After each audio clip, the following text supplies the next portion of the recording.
teleaudiencia de FETV, bienvenidos a una edición más de su programa Medicina al Día, y como todas las semanas tenemos invitados especiales y el día de hoy no será la excepción porque nos acompaña el doctor Ariel Francis. Él es neurocirujano con subespecialidad en neurocirugía funcional y esterotaxia. Doctor, un título bastante grande. Gracias por acompañarnos. Bienvenido a este espacio de FETV en su programa Medicina al Día para hablar un poco acerca de la cirugía de Parkinson y bueno, también su especialidad, que es el tema básico de la cirugía. Bienvenido. Correcto, muchas gracias por la tan importante introducción y también gracias por la invitación. Bueno, vamos a partir, doctor, primero, y también para quedar un poco claro, y también la gente en casa, igual yo, el tema de Parkinson. Si nos podría explicar un poco de qué se trata o qué es. Bueno, el Parkinson pues es una de las enfermedades más comunes de degeneración del sistema nervioso central. Es decir, que número uno es la segunda enfermedad más frecuente de este tipo, y esto ocurre por la disminución de una sustancia llamada la dopamina dentro del cerebro en los circuitos que pues producen las neuronas, y esto se traduce en que el paciente pues va a presentar lo más característico, que es el temblor, que preguntan mucho a él. Cualquier paciente que tiembla preguntan si es Parkinson, pero también hay pacientes que presentan rigidez, lentitud, y también hay un sinnúmero de síntomas que no son tan evidentes ni tan comunes dentro de la enfermedad de Parkinson, pero hay que verlos. Por ejemplo, trastornos para dormir, trastornos de alimentación, trastornos incluso de frecuencia para ir al baño, ¿sí? Y hay una lista mucho más larga, pero esos son pues algunos de los más conocidos. Estos son los más conocidos, como usted lo menciona. Y doctor, en este sentido, muchas personas relacionan el Parkinson con personas de tercera edad. ¿Quiénes serían esa población, esas personas que podrían padecer de Parkinson? Bueno, hoy día hablar de tercera edad es un poco ambiguo porque la gente está viviendo bastante, entonces clasificar qué es tercera edad es difícil. Pero en términos generales, la mayoría de los pacientes de Parkinson pues empiezan a desarrollar esta enfermedad desde los 60 años en adelante. Hay algunas excepciones en que se desarrolla antes de esto, pero también en algunos casos muy selectos pues se desarrolla de alguna forma temprana, que puede ser desde la adolescencia hasta incluso 30 años. ¿Serían los mismos síntomas, como usted lo ha mencionado al principio, a una persona, a diferencia ya de los 60 años, a una persona, a un paciente de 12 años? Sí, bueno, no, 12 años tampoco es tan... ¿Usted había mencionado? 17. 17. Sí. Pero sí, básicamente los síntomas son los mismos, nada más que aparecen a distintas edades. Y bueno, dentro de las enfermedades de Parkinson tenemos dos tipos principales. Una, que es el que se caracteriza por presentar mucho temblor, que es el paciente clásico que uno ve con la mano moviéndose de forma involuntaria. Pero también hay otro tipo, que es el subtipo rígido asinético, que ese paciente no tiembla. Ese paciente tiene más dificultad para realizar los movimientos y también tiene mucha lentitud. Hay muchas enfermedades, por decirlo de esta manera, doctor, que son hereditarias, como las enfermedades crónicas. ¿Se podría decir también que el Parkinson podría ser alguna enfermedad hereditaria, o por qué da el Parkinson? Bueno, ahorita mismo el Parkinson se considera como una enfermedad multifactorial. Sin embargo, hay algunos casos en donde sí es hereditaria, y precisamente estos casos son los que las personas empiezan a desarrollar los síntomas a temprana edad. No siempre hay una relación, pero en algunos casos sí. Como dije, pues es multifactorial, lo que significa que en la mayoría de los casos distintos factores son los que intervienen en el desarrollo o no. Es importante también reiterar, doctor, esa población entre hombre y mujer también, y tal vez muchas personas en casa tengan esta curiosidad, porque sabemos que hay muchas enfermedades que tal vez puedan padecer más las mujeres que los hombres, y también viceversa. Bueno, en este caso pues se ha visto que los hombres son los más afectados por la enfermedad de Parkinson. Es una relación de 3 hombres por cada 2 mujeres. En este caso, hablemos también el tema de la cirugía. Antes de iniciar el programa, usted mencionaba que muchos doctores que tratan Parkinson no pueden realizar algún tipo de tratamiento. En este caso sería la cirugía, por decirlo de esta manera. Correcto. El Parkinson usualmente es abordado inicialmente por los neurólogos, que son los colegas pues, que se encargan de hacer el diagnóstico y de iniciarle el tratamiento farmacológico, que es el tratamiento principal para la enfermedad de Parkinson. Pero este tratamiento tiene limitaciones y también tiene efectos adversos conforme el paciente va tomando el medicamento durante su vida. Entonces, en algún momento ya el tratamiento medicamentoso no es suficiente. Entonces, hay que evaluar si el paciente puede ser candidato para cirugía. En este momento, cuando ya el neurólogo siente que ha llegado a un tope con los medicamentos, él piensa o refiere al paciente pues con algún colega neurocirujano que ha hecho un entrenamiento pues para este tipo de cirugía. En este caso, usted. Correcto. Háblenos también, doctor, y me ha llamado la atención de clasificar a los pacientes. ¿Quiénes pueden realizarse este tipo de cirugía y también las personas que no pueden realizar esta cirugía? Bueno, para garantizar el éxito de la cirugía es importante seleccionar un paciente adecuado. Entonces, siempre el paciente tiene que someterse a una evaluación rigurosa. El equipo que está detrás de un paciente que va a cirugía de Parkinson no es solamente mi persona o el neurólogo, esto es un equipo multidisciplinario. Hay muchas personas involucradas a la hora de seleccionar un paciente, a la hora de operarlo y a la hora de darle el seguimiento después de la cirugía. Entonces, este paciente tiene que pasar por unas pruebas muy rigurosas. Dentro de estas, una de las más importantes es que el paciente tenga una prueba de levodopa. Es decir, que se le evalúa al paciente sin tomar ningún tipo de medicación. Después que se le hace el examen, el paciente ingiere una dosis de levodopa, una dosis mayor a la usual. Y después se evalúa la respuesta a esto. ¿Este sería el medicamento, doctor, que usted acaba de mencionar? Sí, correcto. La levodopa es uno de los principales fármacos para el tratamiento de la enfermedad de Parkinson.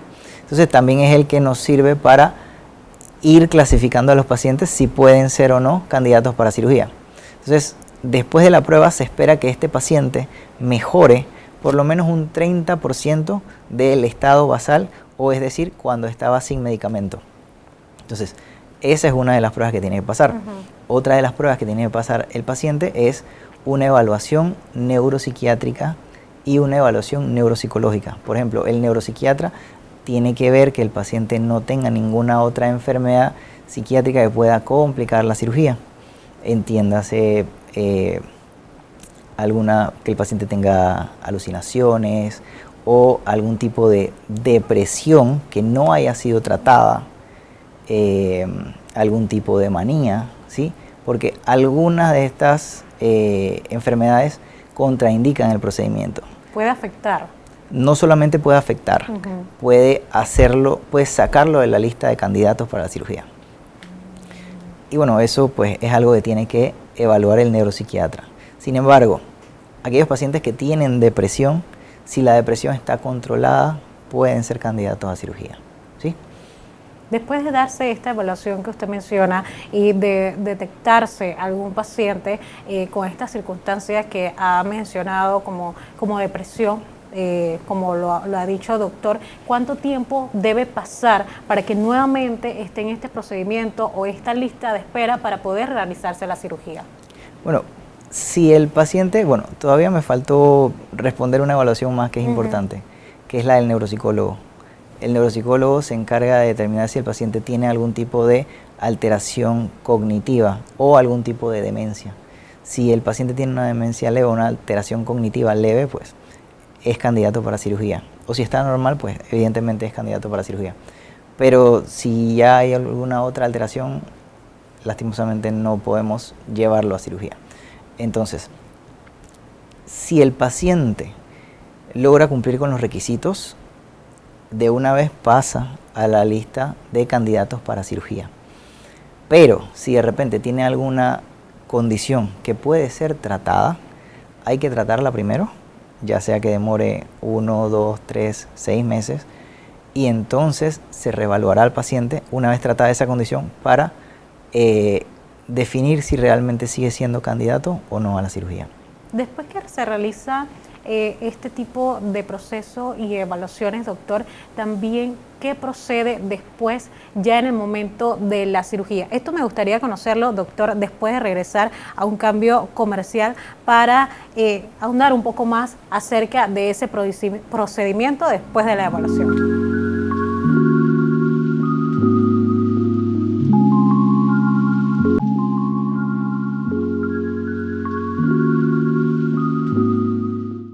Continuamos con más de su programa Medicina al Día, reiterando la compañía del doctor Ariel Francis. Él es neurocirujano. Doctor, antes de ir a un cambio comercial, hablamos acerca de cómo es ese proceso una vez los pacientes pasen por esta evaluación. Sabemos que no estamos en un consultorio, no estamos en un hospital, pero si nos podría explicar un poco por encima cómo es ese procedimiento en cuanto a las cirugías que se realizan en estos pacientes. Claro. Bueno, esta cirugía consta de dos partes. Una parte es la inicial, que es con el paciente despierto, y la otra es la parte donde el paciente ya está en anestesia general o dormido. El día de cirugía empieza muy temprano. Hay que colocarle al paciente un aro alrededor de la cabeza. Este aro tiene unas coordenadas escritas, y este aro lo que nos permite es tener la mayor exactitud dentro del cerebro, así pues tenemos la mejor precisión a la hora de colocar los implantes. En esta cirugía lo que hacemos es colocar 2 electrodos dentro del cerebro, y esos electrodos van conectados por unos cables hacia una batería que se coloca en el pecho del paciente. Todo este sistema queda por debajo de la piel, no hay nada afuera, nada expuesto. Entonces, en la primera parte, que es la parte despierto, el paciente conversa con nosotros, colabora, mueve los brazos, las piernas, y también vemos cómo él va respondiendo a la actividad eléctrica que se le pone a través de estos electrodos, para así saber cuál es el mejor lugar donde dejamos estos electrodos. Es decir, el mejor lugar para controlar el temblor, para que el paciente tenga una movilidad más fácil sin tanta rigidez, y también incluso mejoran la velocidad del movimiento. Una vez pues encontrado el mejor lugar, se procede a dormir al paciente, y en esta etapa ya tiene los electrodos dentro del cerebro colocados, y en esta etapa lo que hacemos es pues conectar el sistema a través de unos cables con una batería que se le pone en el pecho. Y pues esto termina las 2 etapas de la cirugía, y después de esto ya el paciente pasa a una unidad de cuidados intensivos, donde pasará una o 2 noches. Es importante también reiterar, doctor, el tipo de seguimiento que se le deben dar a los pacientes una vez se lleva a cabo la cirugía. Bueno, esto es muy importante porque ahora, después de la cirugía, en el seguimiento es cuando realmente ocurre el trabajo. Como mencioné antes, pues estos electrodos transmiten electricidad al cerebro. Entonces, en las consultas después de la cirugía, o sea, en el seguimiento, es cuando nosotros encendemos la batería y empezamos la programación de los electrodos, para así encontrar la mejor forma de estimular al paciente y mejorar los síntomas de la mejor forma posible también, ¿sí? Pero esto es un proceso que toma aproximadamente unos 2 o 3 meses. Es algo pues que es bastante laborioso, y es importante que el paciente tenga un seguimiento estricto, y para poder tener este seguimiento estricto el paciente debe contar con un apoyo familiar sumamente importante, que de hecho uno de los criterios de selección para la cirugía es que el paciente tenga apoyo familiar, porque el paciente por sí solo no puede dedicarse a esto, porque siempre va a necesitar supervisión y guía, aparte de nosotros, pues de sus familiares. Este es el rol que debe tomar entonces la familia, mostrar ese apoyo a los pacientes para que su recuperación sea positiva.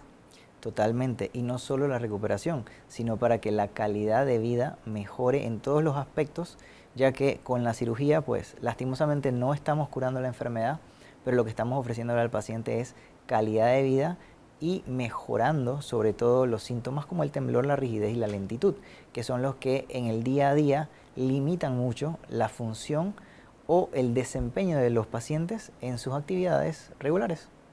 Doctor, en cuanto al tema de recuperación, como todas cirugías que se llevan a cabo, se realizan en las diferentes instalaciones de salud, ¿cuánto tiempo podría tardar el tema de recuperación en este sentido para los pacientes? Bueno, en cuanto a la recuperación en el mismo hospital, pues el paciente después de la cirugía pasa unos 3 o 4 días y después de eso va a casa. Pero bueno, obviamente no han sanado las heridas y todo está fresco. Así que usualmente le damos un mes para que sanen bien las heridas, para que baje la hinchazón del cerebro, porque una de las cosas que ocurre cuando introducimos los electrodos en el cerebro es que se genera un poco de hinchazón y esto hace que el paciente interprete que mejoró de una vez, porque esa hinchazón hace que los síntomas del Parkinson desaparezcan por unos días, hasta que pues vaya bajando la hinchazón y ahí regresan los síntomas. Muchas personas, doctor, y me incluyo, desconocíamos o desconocen este tipo de cirugías. ¿Cuándo ha iniciado o desde cuándo se llevan a cabo estas cirugías en Panamá? Si nos podría explicar. Usted también, antes de ir a un cambio comercial, nos mencionaba que son 2 especialistas que se llevan o realizan este tipo de cirugías. Si nos podría comentar también un poco acerca de esta experiencia. Bueno, por supuesto. En el 2016, pues el doctor Omar Gordón fue el que inició con la cirugía de estimulación cerebral profunda para los pacientes con enfermedad de Parkinson aquí en Panamá. Bueno, posteriormente él inició pues con los casos y en unos 2 o 3 años pues me uní yo al equipo y ahora pues estamos haciendo estas cirugías para los pacientes con Parkinson, tanto a nivel público como privado pues, y como bien he dicho, somos los 2 especialistas que estamos ofreciendo este tipo de procedimiento. Como relativamente es una cirugía en Panamá nueva, por decirlo de esta manera, de 2016 a esta fecha, en cuanto a equipos, ¿cómo se mantiene el país en esta relación? Bueno, eso es un punto importante, porque el implante es un implante de alto costo. Entonces, no todo paciente tiene acceso a esto. Tiene acceso pues aquel paciente que es afortunado y tiene dinero, o aquel paciente que tiene un buen seguro de salud. Sin embargo, también tenemos la opción pues de aquellos pacientes que son asegurados. Ellos pueden entrar a la lista de cirugía de Parkinson a nivel del sistema de salud público, que ahí pues estamos haciendo gran parte de los procedimientos en estos días, ya que la Caja de Seguro Social se encarga de adquirir estos implantes para poder colocarlos. ¿Aproximadamente cuántas personas son llevadas o que se realizan esta cirugía anualmente, doctor? Bueno, anualmente el número está oscilando entre 6 y 7 personas por año.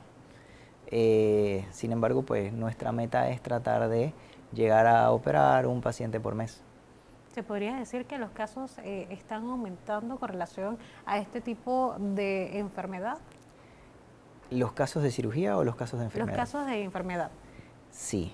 A ver, actualmente pues se está haciendo el diagnóstico más temprano de la enfermedad de Parkinson. Ya muchos médicos están más anuentes de esto. Entonces sí, definitivamente el número de pacientes está aumentando. Y el hecho de que aumente el número de diagnósticos también aumenta el número de pacientes candidatos para cirugía. Así que si aumenta una, aumenta la otra. Y realmente lo estamos viendo, porque hace 3, 4 años pues eran pocos los pacientes que teníamos en lista, pero ahora son muchos pacientes los que tenemos en lista y hemos ido viendo el aumento de esto. Sin embargo, pues por ser un insumo de alto costo, pues a veces la respuesta no es tan rápida para poder implantarle estos equipos a los pacientes. Doctor, también es importante ese tipo de cuidados. Ya una vez se realiza la cirugía, usted ha mencionado que el rol de la familia es muy importante, ese acompañamiento de la familia es muy importante, incluso forman parte de algunas de las evaluaciones para que ese paciente sea calificado a realizarse esta cirugía. Una vez se realice la cirugía, ¿cómo debe ser ese cuidado por parte del familiar, esa persona de apoyo que está junto al paciente para que su recuperación sea óptima o, si se puede decir, no recaer en la enfermedad? Bueno, recaer es difícil porque esta es una enfermedad que va avanzando. Sin embargo, el apoyo familiar es sumamente importante porque en los primeros meses de la programación y del ajuste, pues a veces el paciente no siente tanto el beneficio, pero conforme se va alcanzando la programación adecuada, el paciente ya se nota mucho más activo, mucho más alegre, y asimismo los familiares lo van notando. Y lo importante es que en los momentos difíciles el familiar ha estado ahí para poder llevarlo de la mano hasta lograr la programación adecuada. Entonces, creemos que es sumamente importante porque también hemos tenido casos, por ejemplo, en donde el apoyo familiar en un principio no se dio como era esperado en un paciente. Sin embargo, hablamos con la familia, hablamos con los cuidadores y en cuestión de 2 meses el paciente cambió su estado de ánimo, cambió su respuesta a la terapia y de estar, por ejemplo, en una silla de ruedas, el paciente venía caminando al consultorio, caminando, bien vestido, era otra persona. Por estar acompañado. Por estar acompañado y por el apoyo que se le dio en casa. Doctor, también, y a mí me gustaría conocer esas dudas principales. Sabemos que muchas personas cuando van a algún consultorio, cuando van a algún hospital, al momento de realizarse cualquier tipo de cirugía, algún chequeo con algún médico, siempre tienen algún tipo de duda. Siempre tiene algún tipo de pregunta y me gustaría en este caso conocer cuáles son esas dudas frecuentes previo a esta cirugía, esta cirugía como lo hemos mencionado, por parte de los familiares, también por parte de los pacientes, porque muchas personas en casa se pueden identificar con estas dudas. Bueno, por ejemplo, una de las principales dudas o preguntas es ¿cuánto tiempo dura la cirugía? Y eso es muy difícil de saber. La cirugía puede ser desde 4 horas, 6 horas, 8 horas, es muy difícil y esto varía de paciente a paciente. Otra duda que tienen es si en algún momento alguno de estos elementos que se le colocan al paciente queda por fuera de la piel, que pues ahí se les explica que no. Otra duda, y es válida, es cuánto tiempo dura la batería y qué pasa si se acaba la batería. Bueno, los nuevos equipos, la batería puede durar más o menos unos 10 años, pero si se agota la batería antes de ese tiempo o en el tiempo pues que le toca, se hace una cirugía mucho más sencilla donde solamente hay que hacer el cambio de la batería, que es solamente aquí, por ejemplo, las baterías se implantan en el pecho, nada más sería abrir el área donde está la batería, se quita la batería y se conecta la nueva. Estas serían las preguntas más frecuentes que realizan las personas, más que nada en el caso de la batería. Correcto, esa es una de las preguntas más frecuentes. Doctor, ya para finalizar, ese mensaje principal que desea brindar a la audiencia de FTV con relación a lo que ha explicado, también ese cuidado, ese apoyo emocional por parte de los familiares y también una vez que se realizan este tipo de cirugía, visitar constantemente al médico, esas evaluaciones, esos chequeos que se necesitan realizarse. Bueno, una vez que el paciente se opera, literalmente eso es un contrato de por vida con el neurólogo y con el neurocirujano, ¿sí? Porque los chequeos van a ser constantes, siempre hay que estar viendo cómo está la batería, hay que ver cómo está la estimulación y hay que ir haciendo ajustes, ya sean grandes o pequeños. Así que ese es un paciente que ambos profesionales pues captamos por el resto de su vida. Así es. Bien, agradecemos al doctor Ariel Francis, neurocirujano, por explicar un poco acerca de este procedimiento, esta cirugía y también qué es el Parkinson. Importante mencionar ese apoyo familiar que deben tener los pacientes y cómo debe ser brindado. De esta manera finalizamos una edición más de su programa Medicina al Día. Será hasta la próxima.